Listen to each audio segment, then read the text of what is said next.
Hello అండి. Welcome to money creations. మనం పిట్టు ఎలా తయారు చేసుకోవాలో చూద్దామండి. నేనైతే ఈ పిట్టుని మా అత్తయ్య దగ్గరే నేర్చుకున్నానండి. మా అత్తయ్య పిట్టు చాలా బాగా చేస్తారు. కాకపోతే మా అత్తయ్య ఏం చేస్తారంటే, ఈ జొన్నల్ని పచ్చజొన్నలు తీసుకొని నైట్ వేడి నీళ్ళు పెట్టి, వేడి నీళ్ళలో జొన్నలు వేసి నానబెట్టేస్తారు. ఉదయాన్నే వాటిని ఇదే ప్రాసెస్ అండి. శుభ్రంగా కడిగి, గాలించుకొని రాళ్ళవి రాకుండా, ఇలా ఒక గుడ్డలో వేసుకొని దీన్ని బాగా తడి లేకుండా ఆరబెట్టి మిక్సీకేస్తారు. నేను అదే ప్రాసెస్ అండి. కాకపోతే నేనేం చేశానంటే, వేడి నీళ్ళలో కొంచెం ఈ జొన్నల్ని ఉడకబెట్టానండి. కొంచెం వండితే బావుంటవి. అంటే మనకి పిట్టు మెత్తగా వస్తది. అలా అయితే పిట్టు కొంచెం గట్టిగా వస్తది. కానీ టేస్టు ఇది బావుంటది, అది బావుంటుంది. ఎలా అయినా చేసుకోవచ్చండి మనం. బావుంటది. నేను వీటిని నైట్ కొంచెం పూర్తిగా ఉడికే పనుండదండి. చూడండి. అంత పూర్తిగా ఏం ఉడకాల్సిన అవసరం లేదండి జొన్నలు. సగం ఉడికితే చాలు మనకి ఇట్లా అనంగాల్నే ఇలా అయిపోయేలాగా మనం వండుకుంటే సరిపోతుంది. వండుకొని ఆ నీళ్ళలోనే ఇంకొంచెం నీళ్లు పోసేసుకొని ఇంక అలాగే నైటంతా నానబెట్టుకోవచ్చు. నానబెట్టేసుకొని మనం ఉదయాన్నే గాలించుకొని చిల్లులు గిన్నెలో వడకట్టేసుకొని దాన్ని ఒక క్లాత్ పరుచుకొని క్లాత్ మీద శుభ్రంగా తడి లేకుండా అందులో ఉడికినాయి కదండీ! ఇంకా జావ అయిపోయిద్ది బెల్లం వేసి మిక్సీకేసేటప్పటికి. అందుకని బాగా ఆరబెట్టుకోవాలి. అవసరమైతే ఫ్యాన్ కిందైనా ఆరబెట్టుకోవచ్చండి. ఇట్లా బాగా డ్రై అయ్యేలాగా మనం ఆరబెట్టుకొని వీటిని మనం మిక్సీ జార్‌లో వేసుకుందామండి. ముందుగా మనం ఈ జొన్నల్ని ఇలా మిక్సీ జార్‌లో వేసుకుందాము. ఇవి మనకి 2 వాయిస్ సరిపోతాయండి నేను తీసుకున్న జొన్నలకైతే. జొన్నలకి బెల్లం ఒక కొలత ఉంటుందండి. మా అత్తయ్య చెప్తారు ఎప్పుడైనా. అదేంటంటే సోల జొన్నలైతే కొన్ని బెల్లం వేసుకోవాలని చెప్తారు. కొన్ని బెల్లం అంటే మనకి పావు కేజీ వస్తుందండి. సోల జొన్నలకి పావు కేజీ బెల్లం మనకి దీనిలోకి సరిపోతుంది. అదండి. సోల అంటే 4 గిద్దలు ఉంటదండి. మనం బియ్యం పోసుకునే గ్లాసు 3 గ్లాసులున్నరైతే సాల్డ్ అవుతాయండి మనకి. ఆ విధంగా మనం జొన్నలు తీసుకొని బెల్లం వేసుకోవాలి. దీనిలో ఫస్ట్ వాయికి మనం బెల్లం వేయకూడదండి. ఫస్ట్ వాయి పొడిగా ఇలాగే కొంచెం కల్లుప్పేసుకొని చేసుకోవాలి. దీనిలో నేను కొంచెం కల్లుప్పేస్తాను. దీనిలోనే మనకి ఎంతో పట్టదండి కల్లుప్పు. ఇలాగా మనం బెల్లంతో చేసే ఏ ఇంగ్రీడియంట్‌లోనైనా కొంచెం ఉప్పు అనేది ఏస్తాము. కల్లుప్పేసుకుంటే బావుంటుందండి సాల్ట్ కన్నా. ఇలా వేసి దీనిని మనం మెత్తగా పౌడర్ చేసుకోవాలండి. ఈ విధంగా మనం మెత్తగా ఇది పౌడర్ చేసుకోవాలండి. చూస్తున్నారు గదా! ఇలా మెదగాలి మనకి. ఇలాగా మెత్తగా మెదిగిన ఈ జొన్నల్ని ఇలాగా మనం ఒక బౌల్‌లోకి ఒక గిన్నెలో ఇలా మొత్తం కూడా ఇలా మనం మిక్సీ పట్టుకోవాలండి. ఇలా పొడిగా. ఇప్పుడు మనం మొత్తం అయిపోయిన తర్వాత లాస్ట్‌లో కొంచెం పిండి తీసుకొని ఇలా జార్‌లో వేసుకొని కొంచెం చాలండి ఇలా కొంచెం పిండి తీసుకొని ఈ జార్‌లో అనేది వేసుకొని ఇలాగా బెల్లాన్ని మెత్తగా కొట్టుకొని ఈ కొంచెం పిండిలో వేసుకొని మెత్తగా మిక్సీ వేసుకోవాలండి. కొంచెం మిగిలిపోయిన బెల్లాన్ని మళ్ళీ ఇంకొంచెం పిండి వేసుకొని అప్పుడు వేసుకుందాము. ఇప్పుడు దీన్ని మనం మెత్తగా మిక్సీ పట్టుకుందాము. చూసారండి, ఈ విధంగా మనం దీన్ని మెత్తగా మిక్సీ పట్టుకోవాలి. అప్పుడు లూజ్గా ఉంది చూసారా. ఇప్పుడు దీనిలో వేసుకొని మనం తిందాము. ఈ పిండిలో ఇలా లూజ్గా వస్తుందండి. అందుకని నేను ఫస్ట్ మిక్సీ వేయొద్దని చెప్పాను.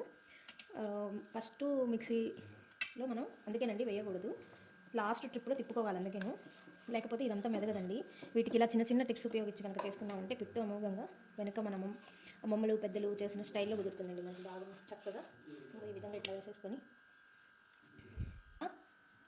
ఈ విధంగా వేసుకున్న తర్వాత ఇంకా కొంచెం బెల్లం మిగిలిపోయింది కదా, ఈ బెల్లాన్ని కూడా ఇంకొంచెం మనం పిండి తీసుకొని పొడిపిండి ఒక పక్క నుంచి ఇలా పొడిపిండి తీసుకొని ఈ బెల్లాన్ని కూడా మిక్సీలో వేసుకొని మెత్తగా ఇలాగే పట్టేసుకున్నామండి. ఇది కూడా మిక్సీ పట్టేసుకుందాం. ఇలా మిగిలిపోయిన దాన్ని కూడా నేను ఈ విధంగా మిక్సీ అనేది పట్టేశానండి. ఇప్పుడు ఇది మొత్తం మనం కలుపుకుందాము దీంట్లో వేసుకొని.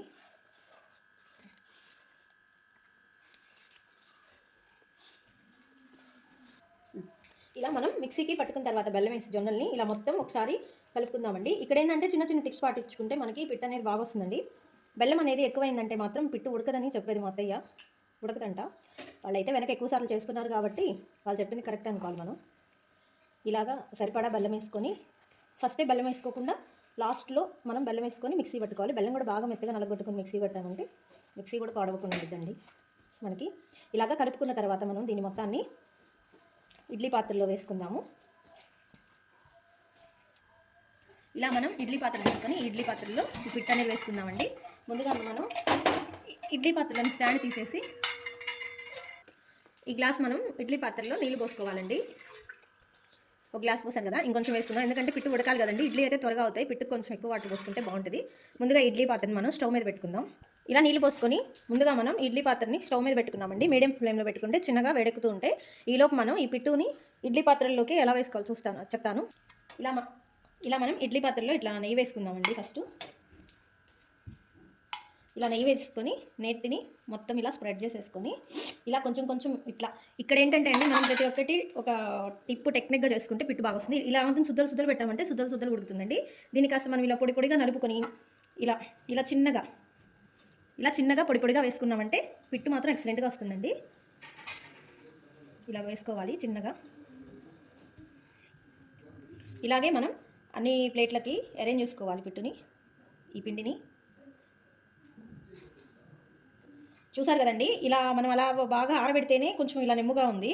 అదే మనం బాగా తడి ఆరిపోకుండా కనుక మిక్సీకి వేసినట్లయితే ఇంకా లూజ్గా అయ్యి మనకి పిట్టు పిండి అనేది బాగా కుదరదండి. అందుకనే జొన్నల్ని మనం బాగా క్లాత్లో వేసుకొని బాగా పొడిగా అయ్యేంత వరకు బాగా తుడవాలి. ఇక్కడ అదేనండి చిన్న టిప్ మనకి. ఈ టిప్ పాటిస్తే మనకి పిట్టు మాత్రం ఎక్సలెంట్గా వస్తుంది. ఇలా మిగిలిన వాటన్నిటికి కూడా మనం ఇలా పెట్టుకుందాము. ఇలా అన్ని ప్లేట్లకి వేసుకొని మనం ఈ స్టాండ్లో పెట్టుకోవాలండి. ఇది హోల్స్ ఇట్లా స్ట్రైట్గా ఉండేలా చూసుకోవాలి. నేనైతే 3 ప్లేట్లకి వేసుకున్నానండి. ఇదిగోండి నీళ్ళు కాగి ఇలా ఆవిరి వస్తున్నాయి కదా. ఇప్పుడు మనం ఈ రెడీ చేసుకున్న స్టాండ్ని ఈ ఇడ్లీ లాగేనండి, ఇడ్లీ చేసినట్టే పెట్టేసుకొని మూత పెట్టేసుకుందాము. 10 నిమిషాల్లో మనకి ఉడికిపోతాయండి పిట్ అనేది. దీన్ని ఇప్పుడు మనం సిమ్లో పెట్టుకోకూడదండి. సిమ్లో పెట్టుకుంటే ఈ నీరంతా కాల్చి, అందుకని మనం హై ఫ్లేమ్లో పెట్టుకోవాలి. మనం ఈ మిగిలిపోయిన పిండిని ఒక బాక్స్లో పెట్టుకొని ఫ్రిడ్జ్లో పెట్టుకొని స్టాక్ చేసుకొని మనం మళ్ళీ రేపు కూడా వేసుకోవచ్చండి. ఒకసారిగా పిట్టు తినాలంటే తినలేం కదా, ఇట్లా 2 రోజులు చేసి పెట్టచ్చు. పిల్లలకైతే ఇది చాలా బలం అండి నెయ్యి వేసి పెడితే. ఇలా మనం ఒకసారి మూత తీసుకొని ఈ పిట్ట అనేది మనకి ఉడికిందో లేదో చూసుకోవాలండి. ఇదిగో ఇది మనకి బాగా ఉడికిందండి ఇప్పుడు పిట్టు. ఇలా మనం బయటికి తీసుకొని ఒక గిన్నెలోకి తీసుకుందాము. ఇలా మనం ఒక గిన్నెలోకి తీసుకోవాలండి. ఇలా చిన్న చిన్న టిప్స్ ఉపయోగించి మనం పిట్టు కనుక చేసుకున్నామంటే మనకి పిట్టు అనేది బాగా కుదురుతుంది. ఇలా థ్యాంక్స్ ఫర్ వాచింగ్ అండి.